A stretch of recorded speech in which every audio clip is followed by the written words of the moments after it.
Forever. Dog. Hello, and welcome to Outgrown, where we have guests on to discuss something from popular culture that they used to profoundly identify with and once thought would define them forever, eventually outgrew. My name is Julia Vickerman, and this is my lovely co-host, Thomas Scharpling. Oh, Thomas. Well, excuse me. It's a formal episode, apparently. Well, you didn't go by your full name, Julius. Julius. Yes. No, how are you? Doing great.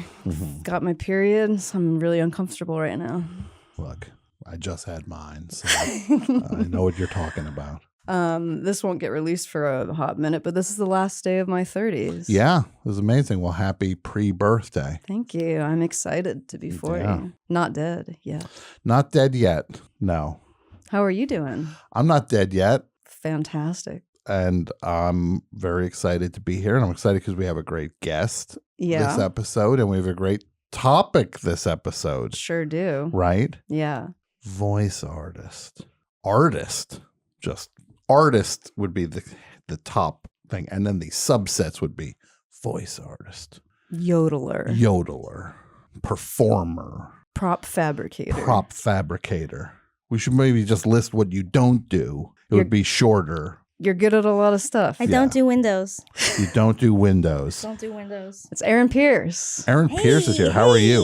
Hey. Yeah. Great to be here. Thanks for doing this. And you picked a very fun topic to talk about. Yeah. Erin and I have known each other quite a long time. We worked together on the television show Yo Gabba Gabba back in the day. And then Erin is the voice of Tootie. I sure am. Yay! Yay! She did it. Yeah, there it is. And we will not pay for that. Okay, can you cut that out? Yeah. It's like, Thank you. And yeah, Yo Gabba Gabba, they rebooted it, and it's on Apple Plus. It's on Apple TV. TV Apple Plus. TV Plus. Came out August 9th. 10 episodes. It's a doozy. It's a doozy. It's an I think that's interesting on the- descriptor. It's on the poster. Yeah. It's a doozy.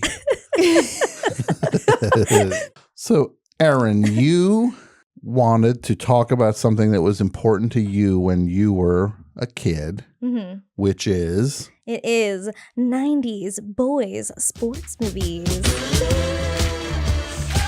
And the examples of these types of films would be like The Sandlot. Mighty Ducks, The Big Green, Angels in the Outfield, Little Giants. Little Giants. Rookie Some would of the Year. argue Little Rascals because they have Yeah. a race in it. Yeah.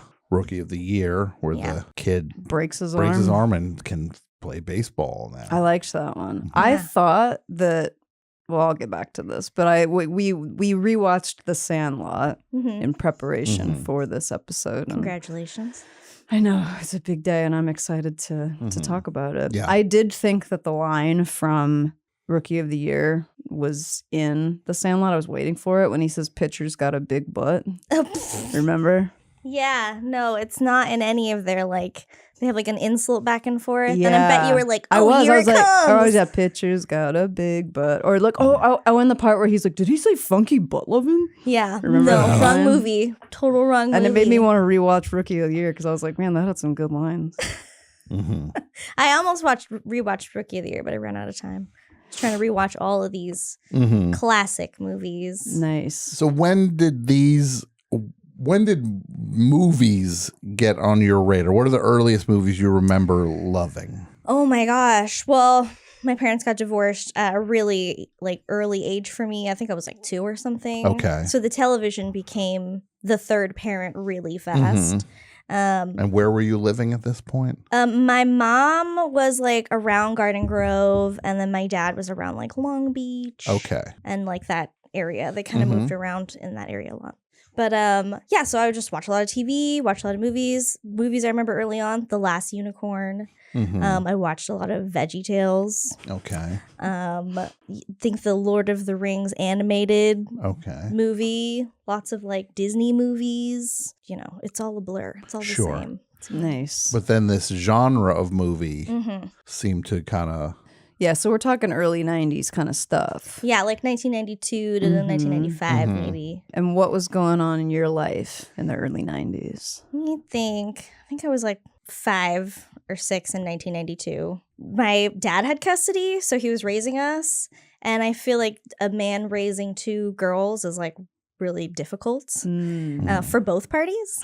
So I think I was struggling with my identity because I didn't have a lot of friends because I grew up in like a weird part of Long Beach where we weren't really allowed to like go out and play around. There wasn't really a park that we went to. Weird because it was not a great neighborhood, or what made it a weird part? Well, directly across the street from us was the freeway. I can't tell you which freeway, but it's a freeway. Sure. And then like, I don't know. I feel like I heard a lot of the parents be like, oh, someone got snatched off the street, like right around the corner. And like, I couldn't even ride my bike all the way down the block by myself because apparently we were like cute kids and we're some hot commodity or something. Yeah, exactly. Yeah. So, yeah, I don't know. Sucks to be cute, huh? Yeah. They're like looking in the binoculars. They're just like, hey, kid's on a bike. Make her move out. She's going inside. We can't get it. When she gets to the end of that corner, that's when you snatch her. Then we go. Open that sliding van door. Then you get a kid and a bike. Twofer. Yeah, that is a twofer. Yeah. So this was kind of like you were kind of guided toward a more isolated indoor reality. I was an indoor kid, and I think I was fascinated by the way that the outdoors was portrayed on television. Like, you know, there's Salute Your Shorts and like a lot of like outdoor camp movies and TV shows. And there's a lot of but the movies seem to be the ones that played the sports. And I never got opportunities to play sports. And I had a lot of boy cousins. So I feel like even if these weren't in my house, I saw them at my cousin's house. Okay. Did you want to play sports? I think that in my heart I did, but I think in practice I probably would have hated it. But it was because of these movies. Yeah. Because like the kids that are the fuck ups that are in the main cast, like Little Giants or whatever, they're put through drills and exercise and they're miserable and they hate running and they're like just want to eat snacks and hang out and play. And it's like, okay, yeah, this is how kids act. This is how kids that aren't me act. So I should act like this, right? Same thing with like Brussels sprouts and broccoli. Like, you know, they tell kids on TV that all that stuff's bad. So why would you eat it? It's true. I also feel like 90s kids TV had a vendetta against liver and onions. Yeah, that was somehow the ultimate bad food. Yeah, and I was like, what family ever was that a 50s thing? I think so. Onions? I think it's a inherited thing that seems like a wartime meal. Yeah. It sounds like a meal that the writers of that kids show would have eaten as a kid. And something that the actual kids of that generation would never have encountered. Yeah. It's the kind of thing where when you're an actual kid, you're not coming anywhere near liver and onions. Maybe the onions. I've never had liver and onions. Maybe no. I tried it once and I was like, oh, this is good. What is this? Liver. Not so good. Yeah, I'm not stoked on liver. You were told it was not so good, but if it was just a blind taste test, you were saying like, I don't mind this. It tastes like mealy. I'm against eating the body's filter. Fair enough, man. When you put it like that. Yeah. No, thank you. Can I have a body filter, please? Yeah. When I cancel my liver and onions order I just put in for the 3 of us. Oh no. Well, I'll pretend to like it. Okay. So you're inside. Your parents split up. It's you and my sister. Your sister. Yes. Older sister? Older sister. Okay. 2 years older than me. Okay. Are you too close or are you already starting to differentiate? Because 2 years could go either way. We are best friends. Okay. We're best friends. Teenager years got a little hectic, but we're best friends again. Okay. But yeah, back then it was like, I can't do anything without my sister. It's probably the root of my codependence problem. So that the 2 of you were kind of fused together. Yes. And you've got cousins, older cousins. Older cousins, eventually some younger cousins, but I was the youngest for a while. So you're the youngest. So you're the one picking up from this kid and picking up from that kid. Yeah. Oh, I like this. Oh, I like that too. Yeah. Did your sister get you started on the sports movies or was she not into that? Well, funny enough, the Sandlot movie was her VHS. She got it from like a birthday party. So like she got it as a gift or she stole it from a birthday party? She got it as a gift. I mean, she got it as a gift way later, so we watched it a lot more. But she got it because we watched it. Like, we talked about watching it so much. The one thing I don't like about The Sandlot is that they use the term biggest pickle like 4 times. They used what term? The term biggest pickle. Got us out of the biggest pickle yes. I've ever been in. He did say that a few times. The biggest times. pickle of the summer. The Sandlot, released in some countries as The Sandlot Kids, is a 1993 American... Weird. It is weird. American coming-of-age sports comedy film. Co-written, directed, and narrated by David Mickey Evans. Narrated by him. This was a real passion project for David Mickey Evans. This is his Citizen Kane. It tells the story of a group of young baseball players during the summer of 1962. The movie's set in the San Fernando Valley in Los Angeles, California, but it was actually filmed in Salt Lake City. Yeah. It's basically about a bunch of kids who get together and play ball in the Sandlot, and it's like I really like this movie because compared to a lot of other kids sports movies, the stakes are very low in terms of like they're not working their way towards the big game. Yeah. You know? Yeah.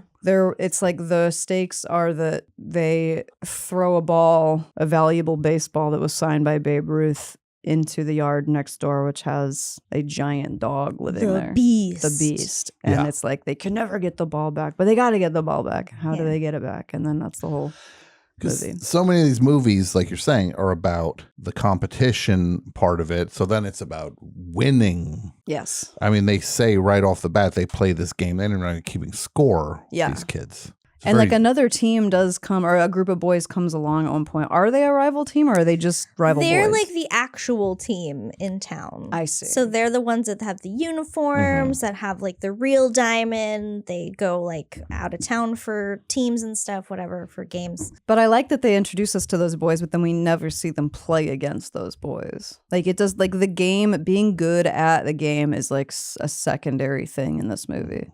Yeah. It's like the movie is mainly about this main character like getting more confident through the help of this older boy, Rodriguez. Yeah, it's not about oh, well, only one of us can have control of the baseball field and we'll play the game to figure out who has to go and who wins. It's like usually that's every other movie like that. Yeah. Has like the big game. Yeah, this is a boys versus dog movie. Yes, boys versus dog.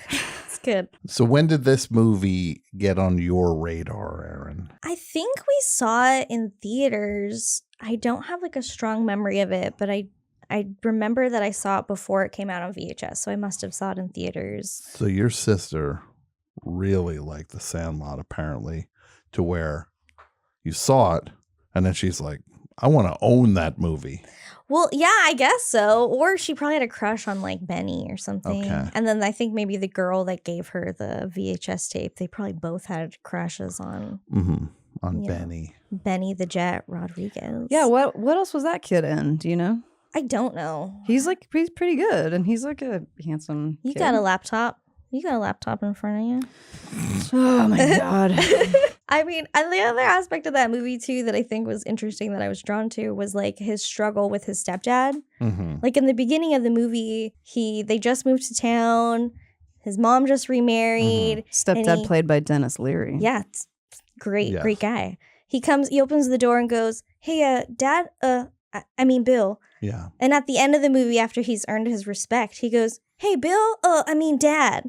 And it just shows, things change. That's some real growth. Yeah. And I thought maybe that can happen with my stepmother.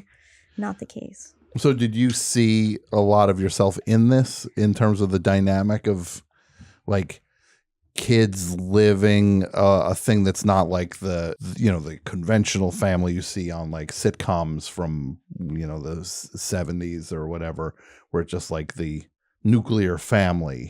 Did you see any of yourself in that? I feel like I saw some of that. I feel like I really connected with Smalls, who's the main character, just in a sense that I never felt like I fit in because like I don't know, I was always like a tomboy. Like this isn't always how I dress, but I definitely like own all these clothes. Okay. And I dressed like a tomboy growing up because I was just like, I watched these movies. I watched The Sandlot, and I'm like, this is how you make friends. Mhm. This is how you make friends that last forever, or at least for the best summer of your life. But yeah, I don't know. Yeah. Yeah, Smalls. I did like the details about Smalls that like he's wearing this giant, it's like a fishing hat, Yeah. right? And it's like the bill is so comically large. And he's Yeah. like, you know, it resembles a baseball cap, but Yeah. it's not. And he's like, he's just getting it wrong a little bit, Mhm. just enough for the other little boys to like There's a sniff little out like you're a plastic weirdo. glove. Yeah, like you just don't quite get it. Those details are really good. Yeah. It's like he's wearing the hat like when Elton John was dressed like Donald Duck. He almost has like it's almost like a beak. Yeah, on it's got his a head. life of its own, that hat. Yeah. So some of the other films that this Rodriguez kid, who's the actor, the actor's name is Mike Vitar, Good job, who Mike played Vitar. Benito, and he is in D2 The Mighty Ducks What? and D3 The Mighty Ducks. Oh my gosh. He's those are the Luis. two I haven't seen. What's the most um, recent thing he's done? Chicago Hope in 1997. Okay. All right. So he stepped away from the game. Stepped away from the game. Probably sells insurance now or something. Yeah. I'd Good buy for you, insurance Mike from him. Vitar. You do your thing. Seems like a bus ad would say like get your life insurance from Benny the Jet. He'd beat the woman with the dog. And this was Patrick Renna's first film, right? The little redhead kid who's in like Yeah. The Big Green and all these other. You see He's him all in- over Franklin Village sometimes. Yeah, I know. I used to see that guy at the gas station all the time. And I Yeah. was like, Sandlot kid. But I never talked to him because I was scared. I'm sure everyone to his face at some point in a day would go, I know. Sandlot. Sandlot. Sandlot. Ham. Hey, Sandlot. It's the Great Hambino. I bet he appreciates it. Oh, Yeah. maybe. Maybe now he does. I feel like it'd be annoying in the beginning. So when so you loved The Sandlot. You Loved watched it. it. How many times do you think you've seen The Well, Sandlot? I mean, throughout high school, we had like 2 or 3 VHS. And we would just watch those over and over and you over. had multiple copies of the film? No, just VHS. Oh. like Okay. in general. So one was The Sandlot. The other one was like Robin Hood, Men in Tights. Perfect. and- Oof. Was your sister on board for all of this? Your love of these like we called them 90s Sports boy movies? sports movies. well, Or was this more? Did this become more your thing? I think that Tara and I liked a lot of the same things, but she definitely like played with Barbies more. Mm-hmm. I think she was on board because we had to be. She had to be. We were trained to be accommodating for each other, so it's like she had to be. Mm-hmm. When you would play Barbies, were they on a baseball team? No, but I always like made them really mean. Okay. What would a mean Barbie do? Just like hit the other ones like really hard like this. Like you just take them on the legs and like hit them. Well, that's you doing the hitting. Well, the Humans don't- Barbie is doing it Yeah, but a human technically. doesn't go up and down like that. It's one thing if you had the Barbie like slapping of another Barbie. But I'm it's sure like it when you- started that when you- way, and it would turn into just sword just- fighting yeah. with the Barbies. Yeah. And then people are watching. It's just like, oh no, there's a lot of anger in that kid. It's true. It's Were very you true. an angry kid? Oh, so angry. But it was all internal. Never Sure. really external. Just with the Barbies. Unless you could get it out of your system with a Barbie. Drawings and Yeah, you needed some Throwing sports things. to get that aggression out. Yeah. I know my sister got to do soccer. I don't know why I never got to do any sports. Interesting. Yeah. Did you ask and were denied? I think that I thought that I couldn't ask Okay. because I understood that I have a weird schedule as a child of divorce. Mm-hmm. So it's like I can't expect my dad to take me to things that my mom wouldn't sign me up for. Mhm. You know? Okay. So it was like a logistics Yeah. issue. But are you also trying to not be a problem Yeah. like that too? Yeah. I mean, that's a problem I have to deal with this to this look, day. I'm just like, I'm- but when you're a kid, that's like you think that that's it. Those are the rules. Yeah. You know, can't just- break those rules. and as you're just like, no, not me. I'll put myself last Yeah. on the list of Mhm. priorities. Is Yeah. that how you approach things? Mm-hmm. Yeah. Mm-hmm. That is a lot like the main kid in The Sandlot. Yeah. He has this hard time taking up space, Mm-hmm. as we saw in the film. Yeah. To be fair, that kid sucked at baseball, and I was rooting against him from the get-go. But can we just talk about Right. what a great Great. baseball player Benny is? That he's Oh. like, just put your hand up Yeah. I know. and I'll do the rest. Yeah. Superstar. Right into his Yeah. glove. I know. Yeah.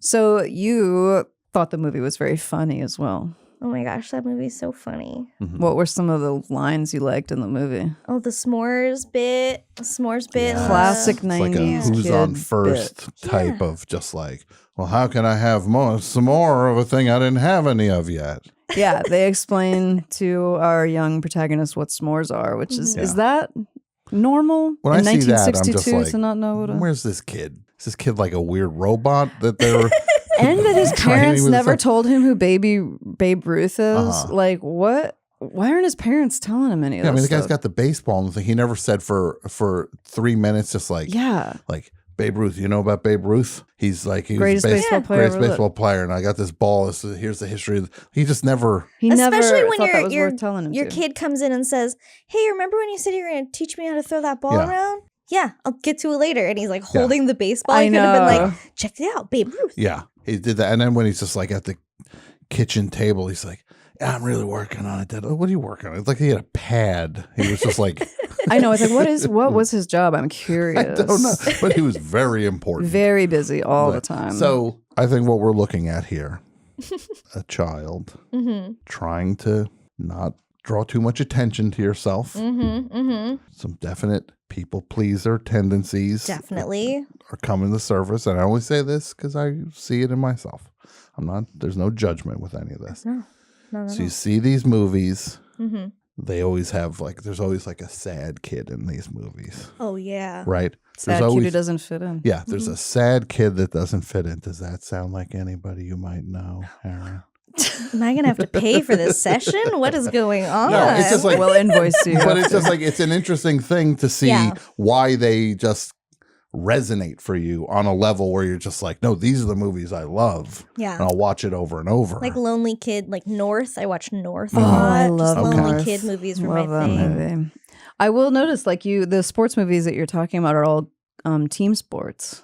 Yeah. And Were you just were you kind of more envious of the team aspect? yeah, because I think I noticed at school too, when I did do group projects, I was either too quiet or I was too loud. You know, I don't know. I just, even though I know that people did like me, there was something in my mind that told me like, oh, these kids think you're an idiot. These kids don't really like you. And I'm like, 6 or 7 being like, oh, you're right. Oh man, voice in my head. You sure know everything.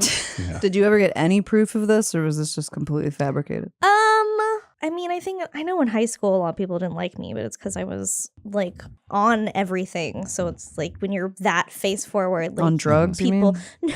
No, like I would like start in the school plays, and I was the Yes. anchor in the closed cable news Very cool. thing. Wow. I did like commentary on intramural sports. Oh yeah, everyone would hate that kid. Yeah. A lot of people hated me. Yeah, but when you started to find those things, clearly that's a different kid you're talking about from the kid you've been talking about. Yeah, I mean, I think that I couldn't be that person without figuring out who I was as the quiet person. Because you observe so much when you're the quiet kid. I'm sure you experienced this too. You just observe and you just see how everyone is. And it's really helpful at the end of the day. Did you ever try to emulate the behavior of these cool kids in the sports movies in order to make your way into social circles? Yes, I would constantly lie about like things things that people would be like, oh, that band, you know that band? You heard of them? Like, oh, yeah. Oh yeah? Yeah, Who did you lie that definitely. you liked? Oh, I mean, name them. And I probably have lied about, because it's like I wasn't very cultured. I like grew up pretty sheltered. So kids would come like in middle school, people would be like, oh, check it out, the Vandals. Because their parents were, I don't know. And I'd be like, oh, yeah, they're great. You're just But you were actually listening to Disney music. I was listening to whatever my sister was listening to, which was Sure. ska. Okay. Okay. So you knew some stuff. Yeah, but none of my friends are listening to ska. They're all listening to like alt music and I don't know, like Green Day. Green Day. I don't know, AFI. I don't think things like I am not gonna listen to. Shout out to Green Day and AFI. So when you're watching these movies, what do you feel like your takeaway is from these movies? Was it a hopefulness, like the good guys win with things and you can change? Or what were the lessons that you think, looking back as an adult now, that were resonating for this little kid? I think that you can find friendship in any group that like even if it seems in the beginning like everyone's got a lot of friction, like in the end you're all going to work together and that's where the bonds are formed. I think to me it was like it was great to see everyone win, but it wasn't always the win that is the reward, you know, the friendship is the reward. And so I think I just would watch that and be like, when I'm older like those kids, because I didn't know how old they were, when I'm older like those kids, I'm gonna be on a sports team and have friends like that. Okay. So there was like an aspirational aspect to these. Yeah. Then. And you were not a team sport player. Definitely not a team player. You were No, I was more of an individual sports kid. You I were did good like at taekwondo and gymnastics and climbing the rope. loved of course, climbing ropes. Ooh. to the point where you were legendary for climbing Legendary. the rope. No, my coach called me J-Dog because I could climb the rope faster than the other kids. Whoa. Yep. Yeah. Were you buff Show 'em how back it's done, then? J-Dog. I just always had upper body strength Yeah. even when I was a kid. And Get up that rope, J-Dog. it was pretty exciting. And I had really, really bad asthma up until I got like one of those nebulizer things. And then and then I just loved running. I would just run up and down the neighborhood and I was like, Mom, I can breathe. Amazing. And then so I loved running the mile at school and I liked all that stuff. So the common thread that seems to be running amongst all of us is a lot of indoor. A lot of losers. a lot of indoor living. Dweebs and losers. Right. Yeah. A lot of looking for yourself in things because you're kind of alone. Yeah. You know. Yeah, team sports. I was intimidated by team sports. Like the idea of having to work with other kids was very upsetting. Yeah. Does that translate now as an adult for you? Oh no, I love that stuff. You love being on a team. I do. I like love being on working a with team. people. No, if I could go back in time and like redo school again and stuff, I would have done like every musical and every like play. But I was at the time I was just like, I'm gonna sit inside and draw angry comics about how much I hate everybody. No, it's interesting that like you saw this as an aspirational thing, these sports movies, but that you did not end up becoming a team player of any kind. Yeah, it's weird. I like hate working with people. I'm a voice actor for a reason. Just alone in a booth. Yeah. I used to have to be on set, like prop mastering or assistant prop mastering, and there are just days where I would explode at people, just have total explosions and like throw shit. And I'm just like, I can't be around people. I gotta get out of here. Nice. It's a kind of a lone wolf. That's me. Can't cage me up.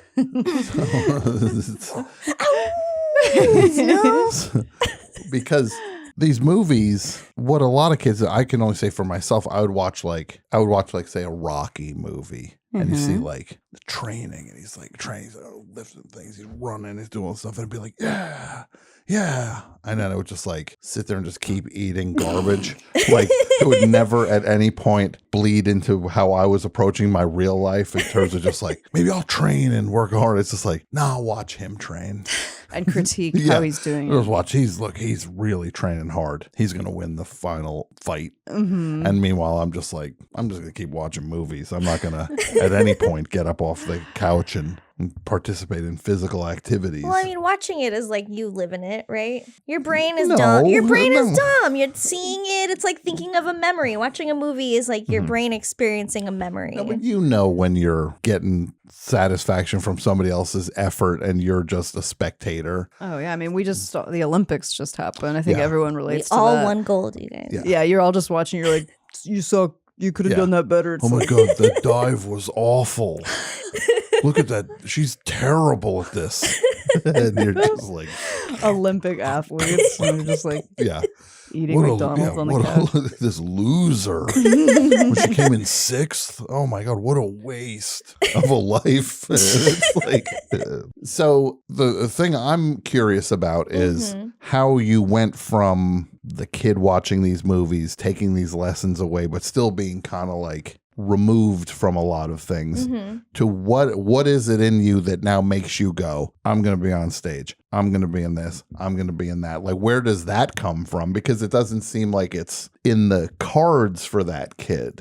It is weird. It's definitely a conundrum, but I mean, in school, every grade you have to do some kind of like recital. I had to go to like church stuff a lot. So I was in church choir. So I got to sing a lot. My sister and I were just like constantly singing and like reenacting stuff we saw in movies. So you had an interest in performing. Like performing was something, did it always appeal to you? I think because watching movies, it appealed to me. Like performing appealed to me pretty early on. And then in middle school, I felt brave enough to try out for the musical, which was Tom Sawyer. And I got Becky Thatcher. Wow. Whoa. What was the Tom Sawyer musical like? It was awful. It was written by a temporary music teacher who was actually my elementary school music teacher. So it was one of the children's recitals that she adapted to a middle school play. I'm going to go on a limb and guess that the fence painting scene got turned into a song. Yes, I think it did. I'm yes. gonna paint that fence. Go to paint it all day, but There's no girls in that scene, Yeah. so Yeah. So you got that part. And what did, like, taking that leap, were you conscious that you were taking a leap, or you just like, were people surprised you wanted to start doing stuff like this? I think people that weren't directly related to me were surprised because I was pretty quiet, but I don't think I like had to hype myself up or anything. Okay. I think I just was like, oh, there's a play, I should try out for it, so I have something to do after school that isn't going home. Yeah. Do you remember do you remember what it felt like? Because like when I've been on stage, I'm just like, I don't love it on stage. I just like, I don't love, it doesn't feel like a calling to me. Other people are like, oh, this is where I was born to be. Which one did it feel like for you? Like, hey, I can do this, but I don't love it. Or I loved it. I thought it was great. I didn't know how to tell my parents that I liked it a lot to like enroll me in extra things. So, but every year something came up, like I was on an improv team. I did every play. I joined advanced theater in my freshman year of high school. I didn't go to college, so it's a high school experience is all I have. But yeah, it was super fun. And my sister was the president of show choir, so we were pretty involved in after school activities and performing. And it was feeling like you were both finding yourselves. Yes, I think that's kind of where we like found who we were, because that's where we found friends and like, you know, your friends are the reflection of like your inner selves and who you think you are. And I mean, I got Yo Gabba Gabba my senior year of high school. Yeah, isn't that crazy that she was so young starting on the show? Wow. I turned 18 when we shot the pilot. That's amazing. They had a little Broby cake. And when Gabba started, she was also she was the body of Broby in the costume. The voice of Tootie, body of That's Broby. amazing. Yeah, I love costume work. I worked at Disneyland as a character performer. Yeah. Super fun. You were a lot of the tinier characters like Minnie Mouse and I was Chipmunks. like 29 different characters, and my sister was 31 because she was a half an inch taller than me. Half an inch gets you that many more roles, huh? Oh yeah. Oh So yeah. who were your favorite characters to play, and what's an insane thing that happened to you doing that? I loved being Pinocchio. Okay. Because he's like a little boy, so you can just act like a dumb little boy. Okay. And it was before they started Halloween time at Disneyland, October was kind of a place where it was dead. There was not a lot of people in the park. So you can kind of just do sets where you just walked around and do whatever you want. So one day I had like picked up maybe like 4 shifts for people, and so character 10 who just dispatches you is like, you can pick whoever you want. Wait, who do you want to be? Who's character 10? Just walk It's like a manager that sits at a desk that has the ultimate schedule. See, this is the most fascinating thing to me, that there's like someone who just has paid like a page of like, we got a Mickey Mouse out there, we got a Goofy. Like they have every character on this thing, and they're saying like, no, Erin will be good for this. Like goes like a grizzled old guy. Well, there's a like, scheduling department. Yeah. There's a department where their whole task is to like, they have rules and all this stuff. But the character 10 has the master schedule. And then when people call out, they call people in. Like I liked to work a lot. So I would just like call into work, and I would go into work and be like, hi, I'm here to work. What do you need? And they'd put me wherever. And one day they were like, I wonder if I can even say this stuff. But one day they were like, you can be whoever you want. So I was Pinocchio, and I like started just walking around and people were like, hey, Pinocchio, and just waving at me and not like bugging me. Mm-hmm. And I somehow like found a Peter Pan that day. Okay. And we started going around and like cutting branches off of trees and going into stores and getting rubber bands to like make myself a brother. Because I'm a wooden boy. Yeah. What? And there was kids around and kids are following us and they're like, we're trying to make Pinocchio a brother. Now, just look, I don't have Pinocchio We're gonna memorized. get canceled by Disney. Yeah. This is all your creation with this. Pinocchio wasn't looking for Pinocchio. Did Pinocchio do this in any version of Pinocchio? No, this was just at the park. That's what I'm saying. You're You don't remember the sequel where Pinocchio was cutting branches off trees? I didn't trying see to that. make a I didn't see family. Pinocchio 2. Pinocchio too. Pinocchio Yeah. makes a family. But it's the thing where it's just like, so you were completely off book on this, saying like, I think I had a lead come and be like, Mickey, you're a little far from Matterhorn Way, aren't you? And Peter Pan's like, don't worry, we're almost done. that's so funny. So strange. So you'd play all the different characters and you're just like doing the huge motions and all the stuff like that. Like, what is it? What was that like to be out there with all because these kids, you're like making dreams come true now. Yeah, it's weird to think how many family photo albums you're in. Mm-hmm. It's fun, but some kids are like real jerks. But then there's kids that are totally great and they make up for it. What's the worst thing a kid said to you? I mean, I think that he reached up and grabbed my boobs. And I was like in Mickey Mouse or something. And he's like, Mom, Mickey Mouse has boobs. Oh, no. And I was just like, oh, God. Can someone just like take me home right now? Yeah. A lot of boob grabs. So Wow, that's strange. wild. Yeah. The Pinocchio costume, were you Pinocchio and he's still a puppet?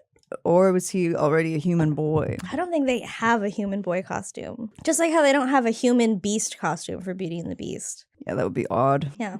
The less recognizable. Yeah, you're a human Version. in the last like 5 minutes of the movie, so you got to be I the. think that's interesting because it's like, oh, that was his cursed trapped form, but that's the one they're That's not celebrating his more. cursed trapped form. No, the beast form. Oh, the beast. Like type of Pinocchio. I was like, that boy's not cursed. Yeah, remember he got cursed by the devil and turns into a wooden boy? But he finds love in the end. The beast, not Pinocchio. Oh, Pinocchio finds love too, right? The love of a Geppetto? father? Yeah. Question mark? You know a thing or two about Tom loves Pinocchio. No, I don't. But yet another. I read the original Pinocchio like a year or so ago for another project, and Pinocchio is such a jerk in the original material. Yeah, he's just like a full-on douchebag. What does he do? He's just mean. He like and steps on Jiminy Cricket. and he like makes fun of. He's mocking and cruel. He's terrible. Oh, gosh. He's a jerk instead of an idiot. Yeah. Does Geppetto stop loving him? The Parents Geppetto's stop loving kind of their like children. Geppetto's kind of like a cuck in the original. But No, you he's know, like Geppetto's just like a sad. He's like a sad sack. He's kind of just like, oh. He's real sad. I And guess Pinocchio's this being is mean what to it him. takes. I guess this is what it takes. But he's just kind of like, all right, well, don't hold me to this. He's just like, I guess this is my lot in life. He's like, this is my lot in life. This kid, like, and Pinocchio's just like, yeah, you're a loser. I'm leaving. What? And then what happens? And then he gets like ripped off by like a cat.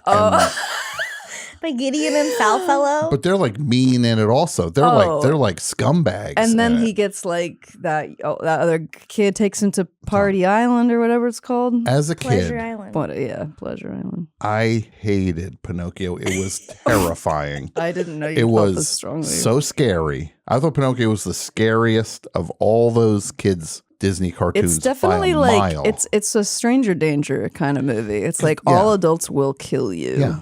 It really was like you're going to hell in it, though. Like Pinocchio basically goes to hell. It's terrifying. You mean the belly of the whale? all of that? Where Geppetto was. Anyway, yet another boy in my life Yeah. as a woman. You're dancing around as Pinocchio, Mickey Mouse. Were you Mickey Mouse? Yeah. Mickey, Pinocchio. Who were some of the other heavy hitters that you brought to life? I was friends with Minnie. Okay. I was friends with Donald and Daisy. Uh-huh. And So when you say you're friends with, this is the way you... this is coded. Okay. Okay, so friends So you with... weren't them. You're friends with them. I was friends That's how with everybody them. at the park describes like... Yeah, I'm friends with blah, blah, blah. I'm friends Okay. with Goofy. I'm friends with Pluto. But I was friends with the shorties. So, and Chicken Little had just come out. So I was friends with Chicken Little Okay. and Abby Mallard. Mm-hmm. Who else? Chippendale. I was actually too small to be friends with Chippendale. Really? What? Mhm. They're bigger than... They're taller. They're taller. Doesn't seem right. It's called Mick-Monk height, where you're short enough to be a Mickey, but tall enough to be a chipmunk. Mick-Monk. Well, this truly is the most fascinating conversation I've ever been a part of, and I'm not joking. Mick Monk level is an understood thing where, hey, you're too tall to be Mick. It's like you're like a... No, you're the tallest you can be in Mickey. But Okay. the shortest Okay. you could be is a mouse. So you're right in this little like Venn diagram. Okay, so middle. there's some... So what's the person? 10? What was the person's name? Character 10. Character 10 says, you're 2 inches... You're too tall to be Mickey. You're out. You can't be Mickey anymore. Uh-huh. But then it's just like, what do you think about being Dale? Like you get bumped up to like you're the shortest Dale Yeah. Uh-huh. rather than the tallest Mickey. I think this stuff is fascinating. It's fascinating that it's down to like the half inch. I mean, Yeah. when you go audition, you get like a whole card and they write everything down to the half inch, pretty Interesting. much. Okay. It's real specific. Is there ever like a rivalry of Disney people, like the people who would show their faces versus the face people who are characters. in just covered up? No, because I would think that the face characters don't get all like big headed that they're like, I'm going to show my face. like there's pros and cons to everything. Because when you have to show your face, you have a lot of weirdos show up. There's like people that are obsessed with the princess, the people that play the princesses, and they'll come and like just take pictures of them all day, and Like follow them around the park. well, just like they'll know their schedules. That sounds like a living nightmare. Yeah, you know a lot And of then you weird have to stuff wear a about lot of, like- Disneyland. Yeah, Where's Belle? Where's Belle? you got to wear a lot of like You're not. makeup too, so you get like rosacea, and it's not. And you have to wear wigs and wig caps, and You're not Sleeping Beauty. Where's Sleeping Beauty? You're that's a real one. Where's Jennifer? I always thought though Pocahontas was like a short princess, but Uh-huh. she in the movie she seems like she's one of the tallest ones. Yeah, she's like a woman, Yeah. Pocahontas. But I think she has to be played by like Filipino women. So Okay. we're all not a crying. Native American. Well, the model for Pocahontas was a Filipino woman. Interesting. Hmm. Oh, Disney, Oh, Disney. you Sorry, keep getting it right. So to go back to the movies? Yeah. Uh-huh. What took the place of these movies in your life, and when did that happen? Like, when did you say, like, oh, I think I'm a little more interested in this kind of stuff? I think even though I still liked it, and I still like those movies, I think they're fun. I think I just, I'm a person with obsessions always. So I got really into Pokemon for a bit. hmm And then I got like really into Dungeons and Dragons. Jesus for a bit. Really into Dungeons and Dragons, really All into over the map. bugs. Like it's just like one thing after the other. So eventually I just stopped following up, you know? I stopped following what was coming out. And that you were just kind of like, they just didn't scratch the itch anymore. Yeah, I think maybe I got interested in genuine boys, like real Okay. boys. And then I Real was life like, boys, not Yeah, Pinocchio, not wooden Pinocchio. boys. Yeah, not Yeah. fake Benny Sure. the Jet Pinocchio boys. Mm-hmm.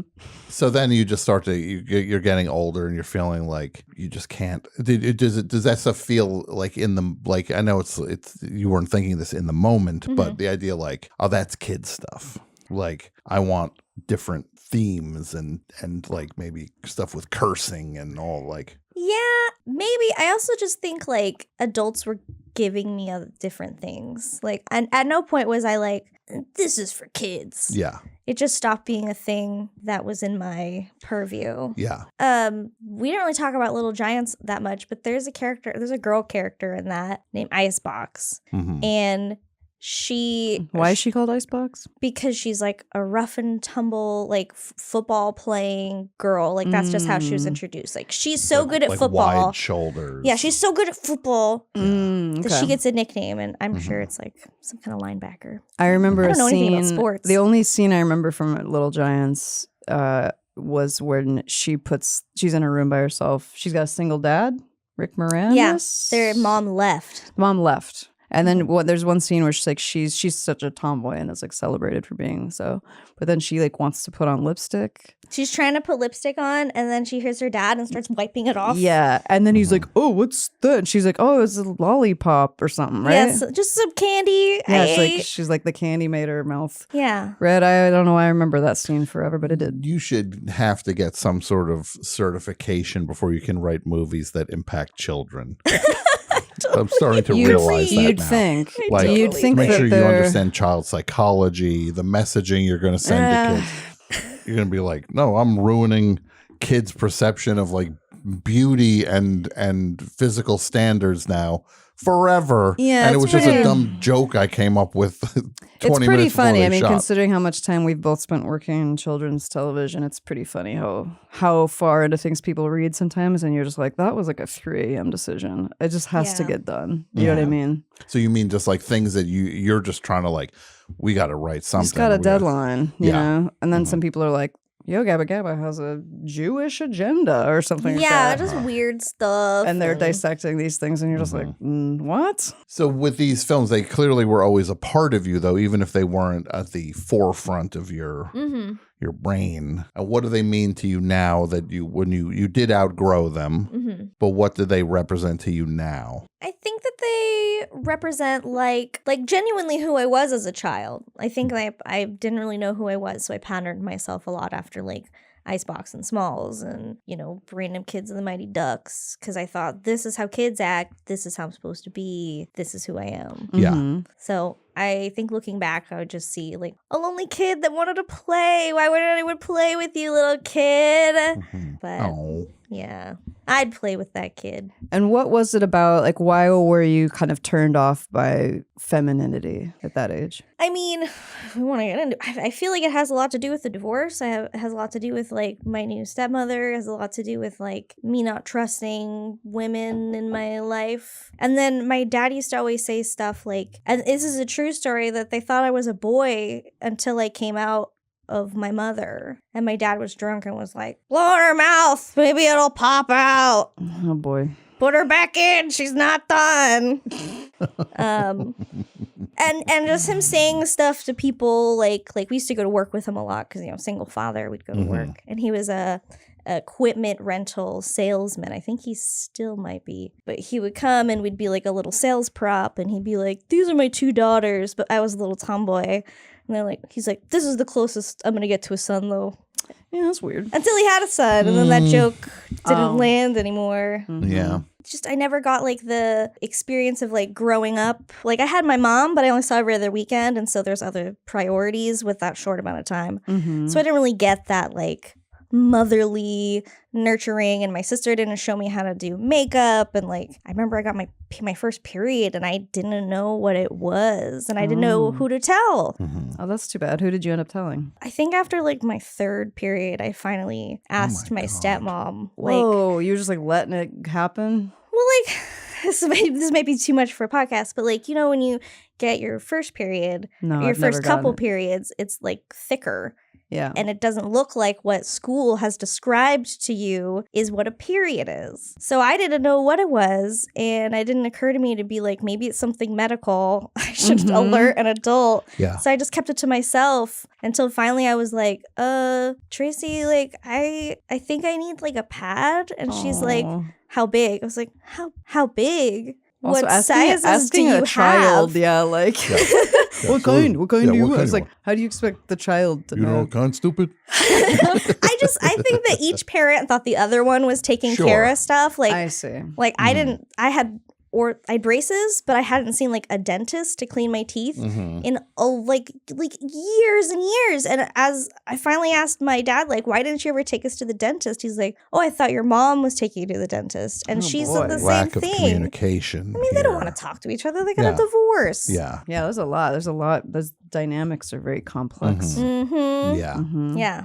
So that's why I resented femininity. It's Okay, weak. okay. Every sports movie will tell you that boys rule and girls drool. It's very true. Yeah. Super true. We all know guys are the best. Woohoo! Hey, There's fact- nothing the men f- ever do The that's facts are bad. in. What's like a couple of your favorite scenes from The Sandlot? And then I'll tell you one of mine. Oh man, okay. I love the scene where they're coming back from seeing Wendy Peppercorn and Yaya's pulling Squints. And he's like, what took you guys so long? Squints was perving a dish.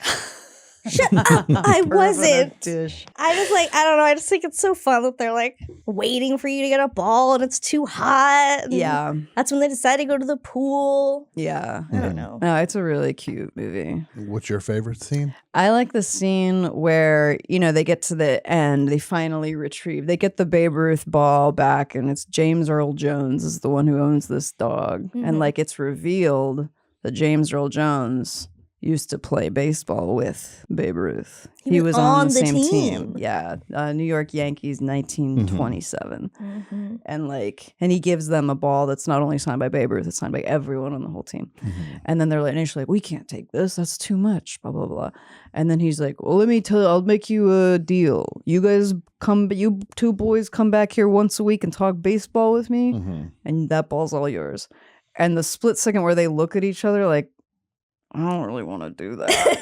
There's like there's too long of a pause of them contemplating. So they actually want to come talk to this old blind guy once a week. But finally they're like, yeah, okay. We'll take the baseball. We'll take this baseball. $8 million. That's worth so much money. So the Smalls can give it to his stepdad. Yeah, Dennis Leary, who like doesn't even really give a shit. No, I like that one moment though. That's my favorite part. You know what's not making sense to me is so James Earl Jones says he played on the 27 Yankees. Yeah. But it's like, what about like Jackie Robinson was like 25 years after that when he broke the color barrier in baseball. Oh, right. Well, you're talking to the wrong person. I know, but about I'm not. I was not looking for you to answer it. this isn't making a realization. Something to you about baseball, Tom. Wow, I don't know how that makes sense. How did he skirt through history? Yeah. I'm going to go out on a limb and say it doesn't make any sense. Sure. I'm going to have to give up on that one. And sometimes you just got to let art be art and you don't question it. And boy, is the Sandlot art. I'm not going to question. I'll say the Sandlot is better made than it needed to be. I agree. I mean, the writer-director, this was clearly a very important. I mean, this was clearly based on his own childhood, I'm assuming. Yeah. No, it clearly feels like that it's him doing his version of like the Christmas story thing, like just like my remembrances of how it was when I was a kid, romanticizing the old baseball Sandlot. But it is like make it back to the old bygone era. Mega. A lot of these movies, like Little Giants. No, don't take this the wrong way. I mean, like these are just like kids' movies. They're not exactly. They're like straight to VHS. Yeah, they're just knocking these things out. They're crowd pleasing for kids.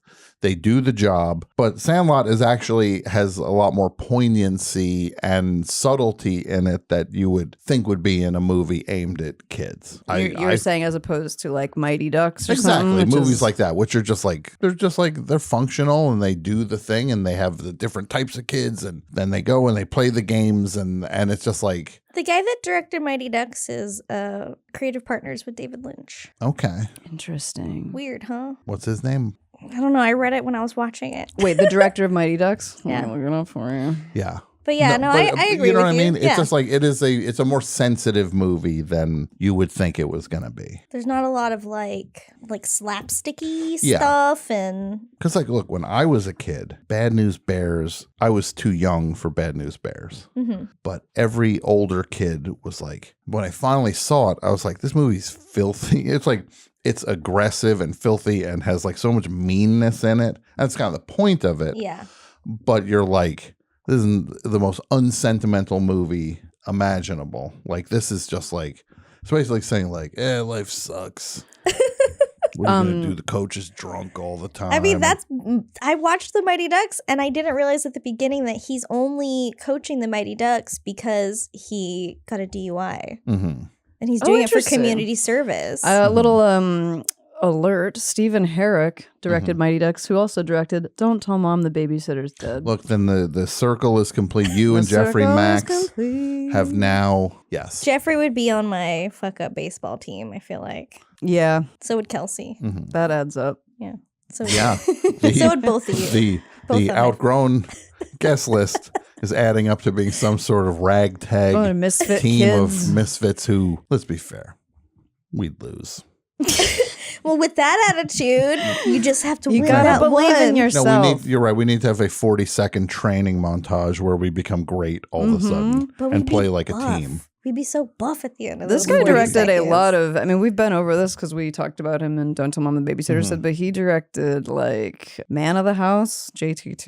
He Oh, directed JTT. 101 Dalmatians, Mr. Holland's Opus, The Three Musketeers, Mr. Bill- Holland's Opus was like one of the first adult movies I saw. adult movies. I yeah. really, really liked and that movie. Bill and Ted's Excellent Adventure and Critters. He's done Okay. a lot Yeah, he's of big been around. He's movies. done it, yeah. Yeah, Mr. Holland's Opus was that one where it was like the beautiful Cole. Cole. Beautiful, beautiful, beautiful, beautiful Cole. That part made me so uncomfortable No, as a it's kid. the most mortifying thing. I hated it. No, It's you're like- supposed to feel totally normal when you watch it. Yeah. Yeah, I mean, I think I That's was skin 9 when crawl. I watched that. And Yeah. I was like, ooh. Well, I think, should we? Oh, I guess I can't believe we've been talking for this long. Oh yeah, gee. Sorry, so much of it was about Disneyland. No, I are you kidding? liked it. I Learned asked a lot. for more of that, and you provided it. So thank you. Thank you so much for coming Yeah. on and giving us a little window into your childhood. And so, what's going on? Where can people find you? What are you up to? Where is your address? Your home address? Your Frogtown. Social Security three number. numbers on the credit card, the security code, not just the numbers on the. We need I'll the give you all of security them. number also. Okay, I'll give you all of them. Yes. I'm on Instagram, Erin Pearce Voices. You can check out all of her voice reel. Yes. I post Many a roles lot she's of played. random stuff of the Yeah. same like 7 things I've done. You're an amazing voice actor. Yes. Thank you. And Any yeah. podcast action going on right now? Or are you between podcasts? I'm between podcasts. Okay. I'm taking a break. I'm a little burnt out. Sure. But I will be. They haven't announced it yet, but I'll be at SplatCon in October, signing with Fufa from Yo Gabba Gabba. So Amazing. come check it out. Give me some money. I'll give you an autograph. And where Very does cool. SplatCon take place? I believe it is at the Airport Hilton or the Airport Hyatt, whichever one. In LA, here in LA. Wow. The SplatCon. beautiful town of Los Angeles. Yeah, it's Look a out. Nickelodeon convention. So Look it should be out, fun. El Segundo. Oh, that makes sense. SplatCon. Here comes SplatCon. Look out. Gross. Yeah.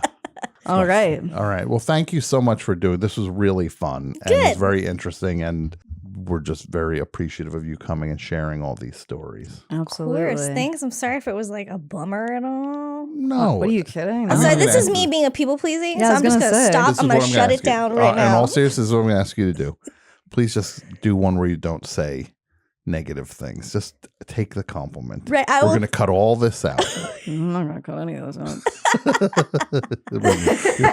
In your private, real director's cut episode. I make a director's cut every Yeah. episode. Thank you for coming and doing this. No, Yeah. thank you. Thank you for having me. It was great. We love you. Yes. I love you. A lot. Love. All right. Everybody, we'll be back soon with another episode, and thanks for watching Outgrown. We'll see you in a little bit.